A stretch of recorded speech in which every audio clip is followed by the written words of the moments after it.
This moment was not about who knew more techniques. It was not about training styles. It was not about proving who was faster or stronger. It was about who was in charge. The karate champion did not challenge Bruce Lee in private. He did not ask for a quiet spar after class. He did not suggest meeting somewhere neutral. He chose his own dojo. That choice matters. A dojo is not just a room with mats. It is where the instructor's authority lives. It is where students listen, follow, and believe. Every day, those students stood in lines facing him. They bowed to him. They trusted him to teach them how to fight, how to move, how to defend themselves. In their eyes, he was the highest point of skill in that space. So when he issued the challenge in front of them, he was sending a message. The message was not, "Let's test ourselves." The message was, "This is my territory." The message was, "I am the one in control here." By making it public, he removed safety. There was no room for mistakes, no way to explain things quietly later. Everyone would see the result. That is why reputation mattered more than the match itself. Winning would protect his position. Losing would damage it instantly. In that room, authority was everything. Skill only mattered if it protected that authority. The challenge was not friendly. It was a declaration that said, "I am the leader here. I cannot be questioned here. I will not allow my position to be challenged." That is why this moment carried so much weight before the match even began. Because once a challenge is made in public, it is no longer about ability. It becomes about who deserves to stand at the top. This moment became serious because of where it happened. This did not happen in a random gym. It did not happen on a stage. It did not happen in a tournament where losing is normal. It happened inside the instructor's own dojo. That changes everything. A dojo is not just a place to train. It is where the instructor is strongest. It is where he feels safe. It is where his rules always apply. Every student in that room had learned there under him. They had watched him teach. They had watched him correct mistakes. They believed this space belonged to him. In their minds, this was his ground. When someone loses outside their territory, people make excuses. They say the floor was different. They say the rules were unclear. They say it was an off day. But inside your own dojo, there are no excuses. You control the space. You know the floor. You set the tone. You are supposed to be at your best. That is why losing there hurts more than losing anywhere else.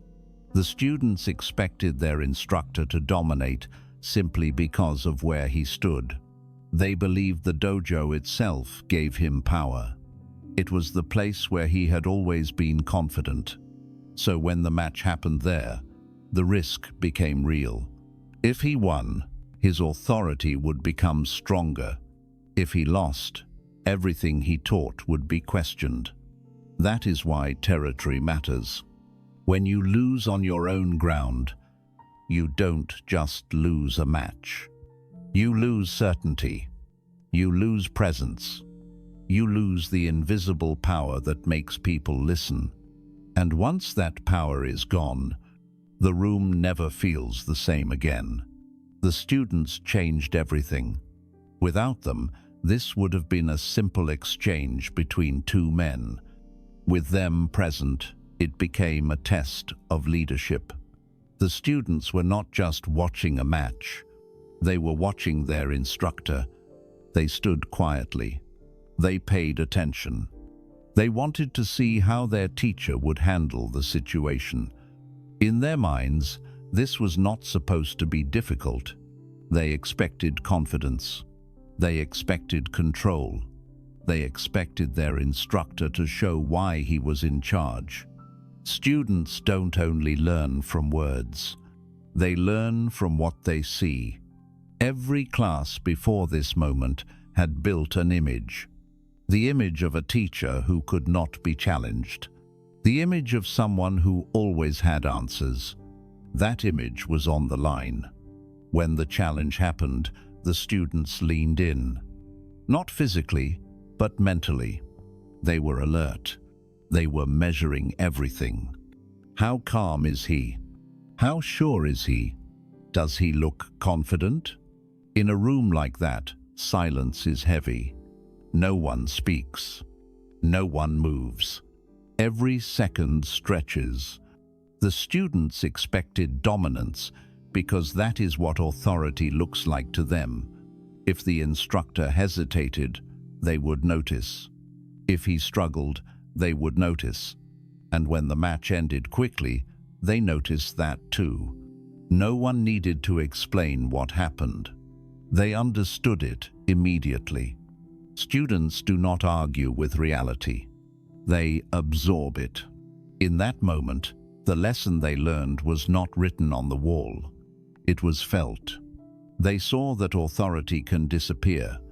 They saw that confidence can be broken. They saw that titles do not protect you when you are tested. That realization stays. Because once students witness their teacher lose control, they don't unlearn it. They may stay respectful. They may stay quiet. But something inside them changes. From that moment on, they are no longer just students. They are witnesses. The match did not take time to develop. There was no long exchange, no testing phase, no slow circling. It started, and control was taken almost immediately. That speed mattered more than anything else. When a match lasts long, people search for reasons. They say both sides were equal. They say it could have gone either way. They say fatigue played a role. But when control is taken right away, there is no space for doubt. The first movement decided everything. Bruce Lee did not wait. He did not observe for long.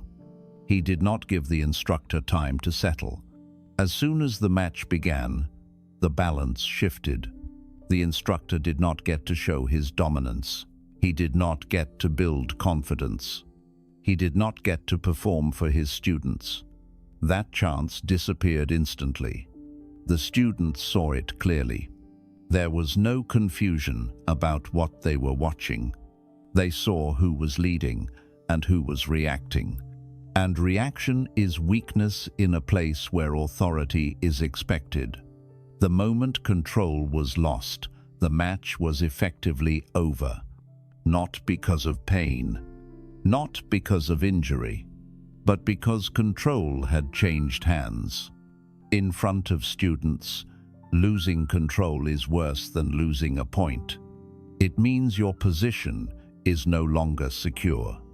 The speed of the outcome made it undeniable. There was no almost, no next time, no if we continued. It was finished before it could become complicated. That is why the moment hit so hard.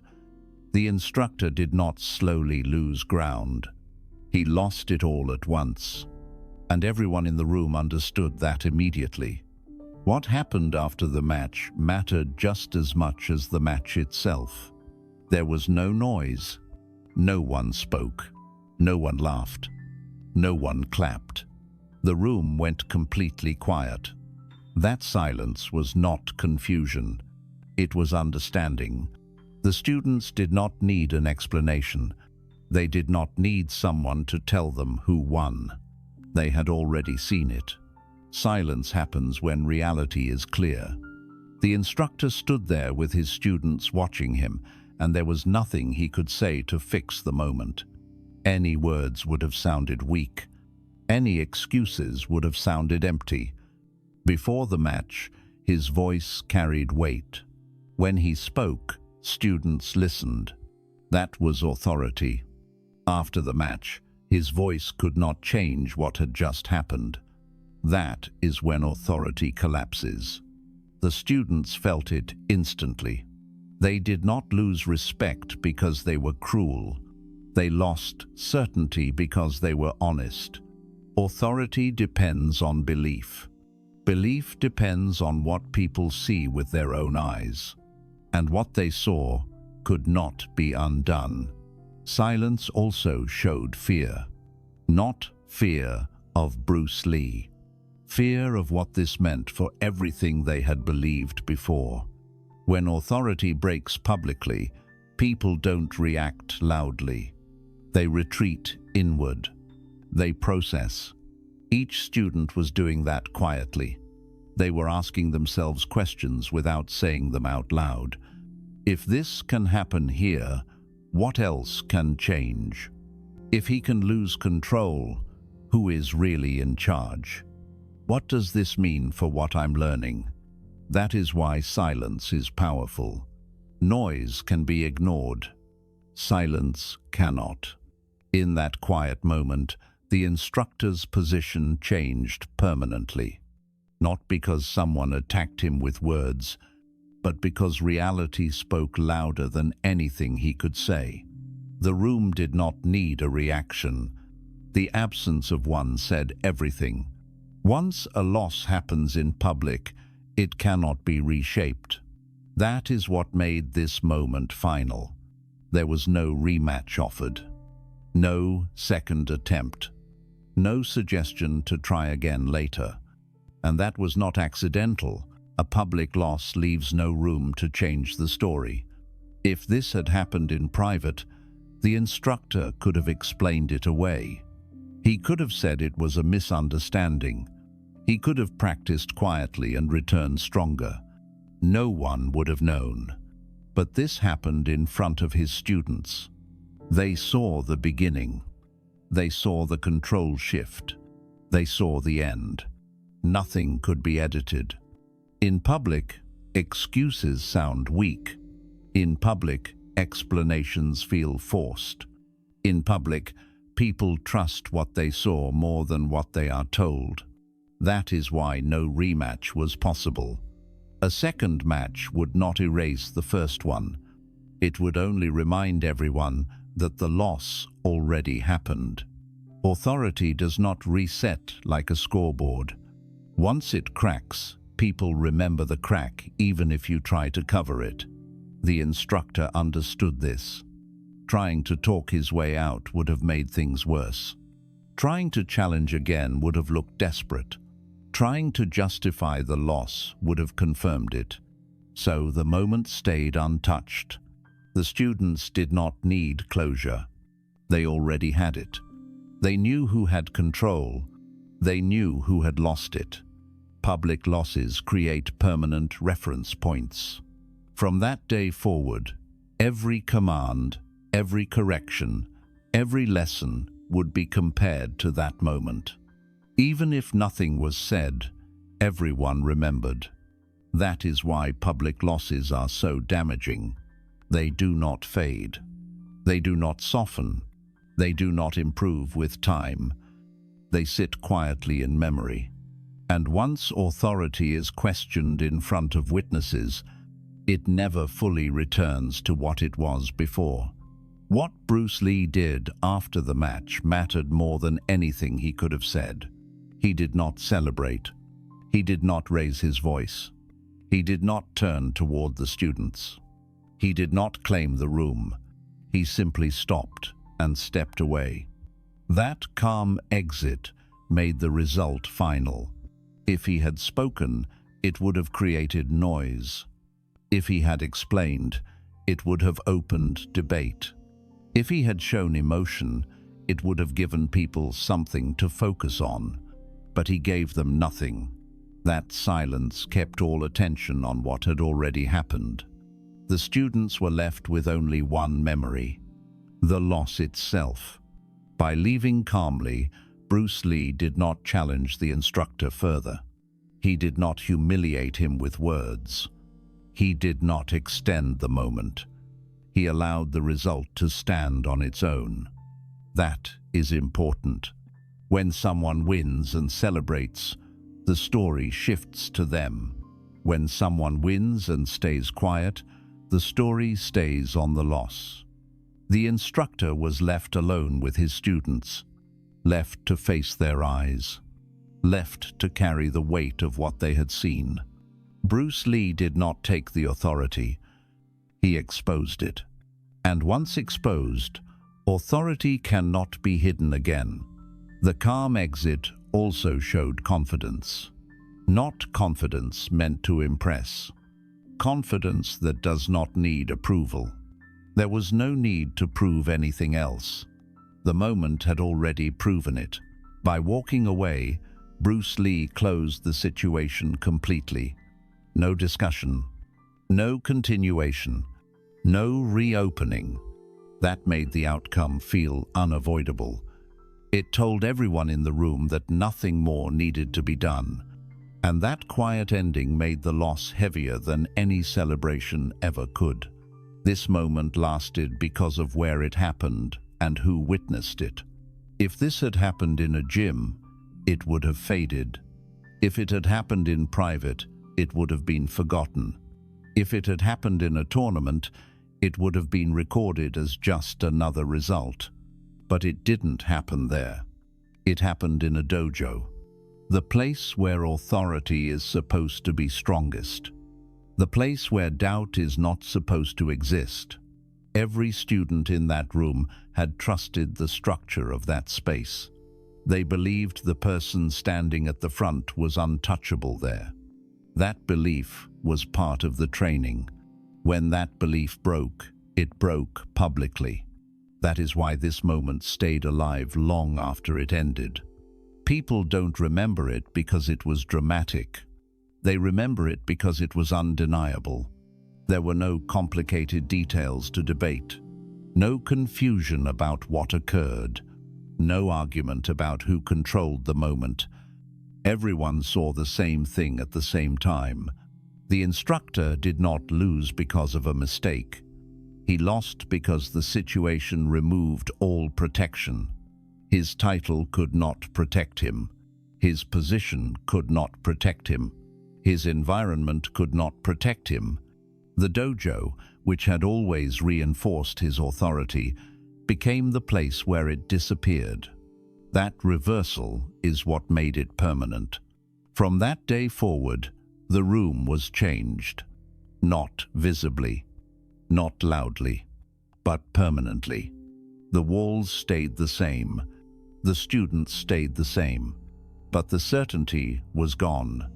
That is why the moment was remembered. Not as a great fight, not as a lesson in technique, but as a reminder of how fast authority can disappear when it is tested in the one place it depends on most. It ended quickly. It left quietly. And it stayed remembered because it happened where it was never supposed to happen.